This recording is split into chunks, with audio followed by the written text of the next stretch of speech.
काँग्रेस पक्ष मुंबई महापालिका निवडणुकीसाठी स्वबळावर लढण्याचा निर्णय घेत असताना शरद पवारांची राष्ट्रवादी ठाकरे बंधूंसोबत जाण्यास सकारात्मक असल्याची माहिती आहे। या सगळ्या पार्श्वभूमीवर ठाकरेंच्या शिवसेनेचे खासदार संजय राऊत हे आज राष्ट्रवादी काँग्रेस शरद पवारांच्या राष्ट्रवादी काँग्रेस पक्षाचे अध्यक्ष शरद पवार यांच्या भेटीला जाणार असल्याची माहिती आहे। तर शरद पवार यांच्या राष्ट्रवादी काँग्रेसनं आपल्यासोबत मुंबई महापालिका निवडणुकीत असावी त्याची भूमिका ठाकरेंची शिवसेना आणि मनसे या दोन्ही पक्षांची आहे। त्यामुळे जागा वाटपात सुद्धा राष्ट्रवादी काँग्रेस शरद पवार पक्षाला ठाकरे बंधू स्थान देते। या सगळ्या संदर्भात चर्चा पुढे नेण्यासाठी संजय राऊत हे शरद पवार यांची आज भेट घेऊ शकतात।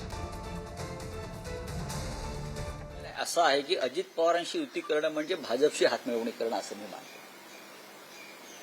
अजित पवार हे भाजपचे हस्तक आहेत, त्यांच्याबरोबर कोणत्याही प्रकारची युती करणं हे माझ्या आकलनाप्रमाणे भारतीय जनता पक्षाचे हात बळकट करण्यासारखं आहे।